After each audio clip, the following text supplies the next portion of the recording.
QNT stock just had the kind of move that gets investors excited.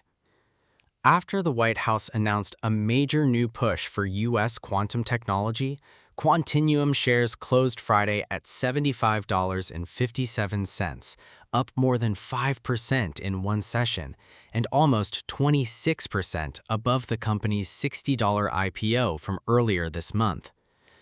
The headline sounds simple. Washington is going all in on quantum, and QNT is one of the most visible, pure-play stocks in the space. But before anyone treats this as a government-backed revenue story, there is one fact that matters. The new White House order does not award Quantinuum a contract, it does not name Quantinuum, and it does not add $1 of revenue to QNT's next quarter. So, what exactly did investors buy this week? By the end of this video, we will separate the policy headline from the financial reality and identify the three signals that matter most for QNT from here. On June 22nd, the White House signed two quantum-related executive orders. The first is designed to accelerate U.S. leadership in quantum computing, sensing, and networking. It calls for an updated national quantum strategy within 180 days. It creates a new effort focused on quantum computers for scientific applications. And it directs the Pentagon to identify at least 3 next-generation quantum sensor projects within 60 days, with a goal of fielding them by September 2028. The second order is about cybersecurity. It pushes federal systems toward post-quantum cryptography because a sufficiently powerful quantum computer could eventually break much of the encryption used today. That is a serious policy signal. It says quantum is no longer being treated as a distant science project. It is being treated as a strategic technology alongside artificial intelligence, chips, energy, and national security. But policy support and company revenue are not the same thing. The order creates direction, deadlines, and pressure for agencies to build programs. It does not create an immediate purchase order for Quantinuum. For QNT, government policy can expand the opportunity in research budgets, procurement plans, cybersecurity spending, and partnerships with U.S. industry. But investors still need to ask the tougher question. How much of that opportunity will turn into Quantinuum contracts, and how quickly? That is where the story becomes more interesting. Quantinuum completed an upsized IPO on June 5th, selling 28 million shares at $60 each and raising $1.68 billion in gross proceeds. It also has something many smaller quantum companies do not have: a long operating history inside the Honeywell ecosystem, a full-stack approach that includes hardware and software, and a much stronger capital base after the IPO. The company earns revenue from specialized quantum hardware, access to quantum systems, maintenance and support, and consulting work with customers developing quantum algorithms. And there is a government-related detail that most headlines are missing. Before the June 22nd executive order, Quantinuum had already announced a non-binding letter of intent with the U.S. Department of Commerce under the CHIPS Act. The proposed award is worth up to $100 million, $56 million at the award date, then 2 milestone payments of $32 million and $12 million. That is potentially important, but the fine print matters. The agreement is not final. It still requires definitive documents, conditions, and final government approvals. And this is not a free grant in the way many investors might imagine. Under the proposed terms, Quantinuum would issue equity securities to the Department of Commerce in exchange for the award. The pricing could be based on a discount to the IPO price or to the public market price.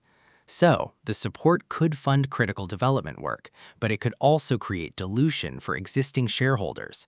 That does not make the deal bad. It makes it more complicated.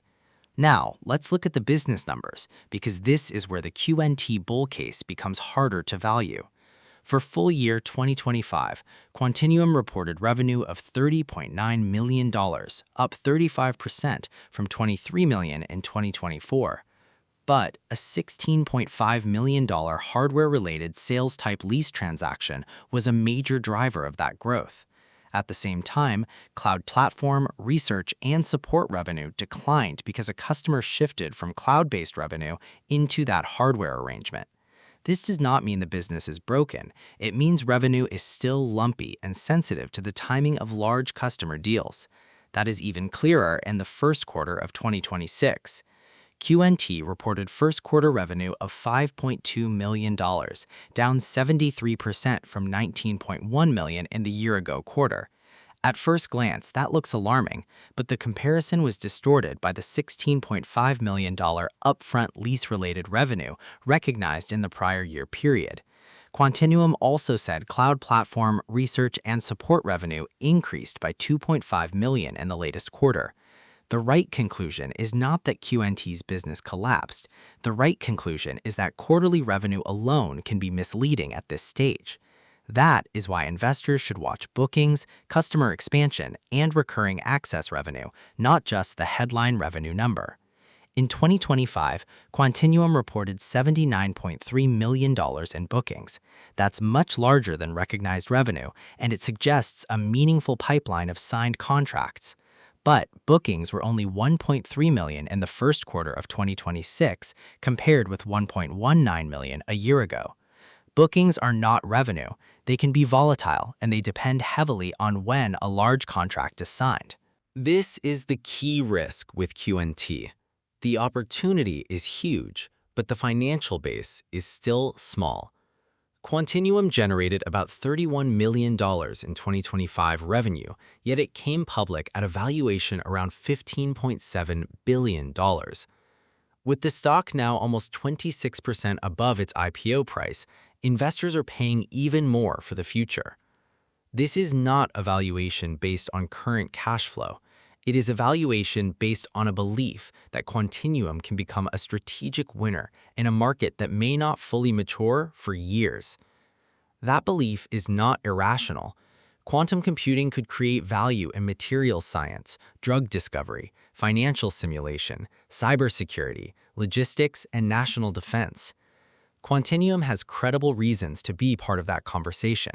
Its trapped ion architecture, a platform spanning hardware and software, enterprise relationships, and Honeywell's continuing influence. But high-quality technology does not automatically justify a high-priced stock. Quantinuum lost $192.6 million in 2025, and its adjusted EBITDA loss was $171.2 million. In the first quarter of 2026, it reported a net loss of $136.6 million. One important nuance: about $64.2 million of that quarterly loss came from a change in the fair value of warrant liabilities. That is not the same thing as cash operating burn, but QNT is still spending aggressively. First quarter research and development expense was $54.7 million, and sales and marketing expense was $13.7 million against quarterly revenue of only $5.2 million. The company is still in build mode, and when a stock is priced for leadership, build mode becomes dangerous if commercial adoption takes longer than investors expect. So, here's the real bull case. The White House orders may not give QNT revenue today, but they could make quantum spending more durable across agencies, defense programs, national labs, and strategic industries. They could increase the value of trusted U.S. quantum suppliers, and they could shift the question from whether quantum matters to which companies can actually deliver. If Quantinuum wins funded programs, converts pilots into recurring commercial revenue, and proves that its technology can scale, today's valuation could eventually look less extreme. But that is a chain of events, not a completed fact. For investors, the next three signals matter more than the stock's daily move. First, watch for definitive government award documents. The Commerce Department letter of intent is only meaningful when the agreement is finalized. Investors need the exact equity terms, funding schedule, and milestones Quantinuum must hit. Second, watch the quality of revenue. The goal is not simply higher quarterly revenue. The goal is more recurring access revenue, more cloud and research customers, larger multi-year contracts, and less dependence on one-time hardware transactions. Third, watch policy implementation, not policy headlines. The White House has set deadlines. Over the next 60, 180, and 365 days, the market will learn which agencies receive programs, which projects are funded, and which companies are named in real procurement announcements. That is when a strategic narrative can turn into measurable business value.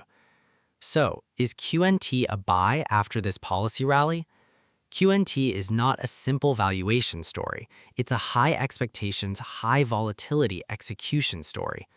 The policy catalyst is real. The strategic importance of quantum is real. Quantinuum's technology platform and funding position are real, but the revenue scale is early. The government award is not yet final. The business is still deeply unprofitable, and the stock is already priced for a great deal of future success. For investors who believe quantum will become a major strategic industry, QNT may deserve a place on the watch list. For investors who need predictable revenue, clear cash flow, and a conventional valuation, this is probably still too early. Do not buy the headline. Watch the contracts, watch the bookings, watch the recurring revenue, and watch whether the next government announcement includes Quantinuum by name. That is the difference between a quantum story and a quantum investment case. This is analysis, not investment advice. Comment below, buy, wait, or avoid.